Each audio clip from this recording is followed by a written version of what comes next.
میں اس نشست جڑے سارے پیپرز پڑھے جسن وہ میں گزارش کرنا پروفیسر ڈاکٹر تحسین بی بی صاحبہ سی کہ وہ اپنا پیپر تاریخ ان کو زبان دے والا تھوڑے سامنے پیش کروں. ڈاکٹر تحسین بی بی.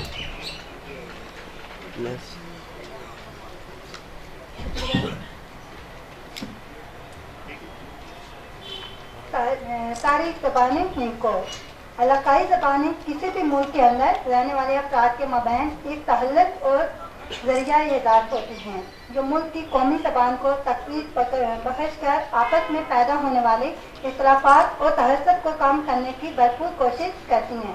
پاکستان میں کئی علاقائی زبانیں بہت قدیم ہیں جو آج بھی اپنی آب و تاب کے ساتھ قائم و دائم ہیں. ان میں سندھی، پنجابی، پشتو اور ہندکو زبانیں شامل ہیں.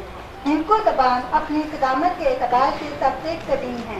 ہندکو بولنے والے افراد کے لیے اردو زبان کو سمجھنا اور بولنا بہت آسان ہے، جس کی سب سے بڑی وجہ دونوں زبانوں میں موجود الفاظ کا یکساں ہونا ہے.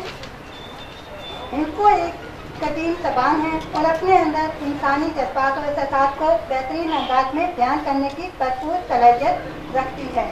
ہندکو جو پاکستان کے کئی مقامات کی مقامی زبان ہے، برِ صغیر میں آریاؤں کی آمد کے بعد وجود میں آئی. آریائی جن کی برِ صغیر میں آمد تقریباً 3000 سال قبل مسیح میں شروع ہوئی. ان کا آبائی وطن باختر تھا. چنانچہ جب باختر سے ہجرت کر کے یہ قوم کو ہندوکش کے جنوبی حصے میں وارد ہوئی تو قیام کے دوران ان کی زبان اور مقامی زبان کے اثرات سے جو زبان وجود میں آئی وہ ہندکو تھی. اس زبان کی پیدائش کے سلسلے میں فارغ بخاری ادبیات سرحد میں لکھتے ہیں: پراکرت آرین قوم کی مشترکہ بولی تھی جس کا رواج 1500 سال قبل مسیح میں ملتا ہے. پراکرت کو پشاچا کے نام سے موسوم کیا گیا. یہی پراکرت دھرتی گندھارا کی زبان یا پشاچا آگے چل کر ہندکو کے نام سے مشہور ہوئی. پراکرت کو ہندکو کا نام دینے کی وجہ یہ بیان کی جاتی ہے کہ بھارت اور دوسرے آریائی قبائل جو ہے انہوں نے بعض ناگزیر فوائد کی بنا پر باختر سے ہجرت شروع کی تو وہ ہندوکش کے جنوبی حصے کی طرف بڑھتے ہوئے دریائے سندھ کی وادی میں جا پہنچے. اس وقت یہ تمام قبیلے اپنی روزمرہ گفتگو میں پراکرت بولتے تھے کیونکہ پراکرت عوامی بولی کی حیثیت اختیار کر چکی تھی. جب بھی سے ہندکو کو سرزمین کے لیے برتا جاتا ہے تو ہندکو سے مراد سرزمین ہند ہوتی ہے. جب پہاڑ کے لیے برتتے ہیں تو مراد کو ہند ہے. جب باشندے کے لیے استعمال کیا جاتا ہے تو اس سے مقصود ہند کا باشندہ ہوتا ہے.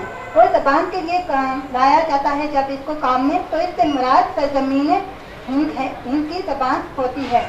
چنانچہ یہی ہندکو زبان آریاؤں کے مختلف حصوں میں ہجرت کے ساتھ مختلف صورتوں میں دھرتی چلی گئی اور سندھ میں سندھی، پنجاب میں پنجابی، گجرات میں گجراتی اور بیچ میں بیچ بھاشا کا روپ اختیار کر گئی. یعنی ان تمام زبانوں کا ماخذ یہی ہندکو ہے. ہندکو وہ قدیم زبان ہے جو آریاؤں کے ساتھ کو ہندوکش کے جنوب سے ہوتی ہوئی برِ صغیر کے دیگر حصوں میں پہنچی. قدیم گندھارا کی سرزمین میں اس کا گھر بنی اور پھر یہ سندھ میں پہنچ کر سندھی، پنجاب میں پہنچ کر پنجابی، بیچ میں پہنچ کر بیچ بھاشا، گجرات میں پہنچ کر گجراتی اور دکن میں دکنی کہلائی. البتہ سندھی، پنجابی، گجراتی اور دکنی میں اس کے ڈھلنے کا سراغ برِ صغیر میں مسلمانوں کی آمد کے بعد ملتا ہے. اس لحاظ سے یہ تینوں کم عمر زبانیں ہیں. ہندکو نے گندھارا سے چلتے ہوئے سندھ، پنجاب، دہلی، گجرات اور دکن تک جو سفر کیا مقامی اثرات کے بعد اس کی صورت بدلتی رہی اور دکن سے باقاعدہ طور پر یہ اردو کا رخ دھار گئی.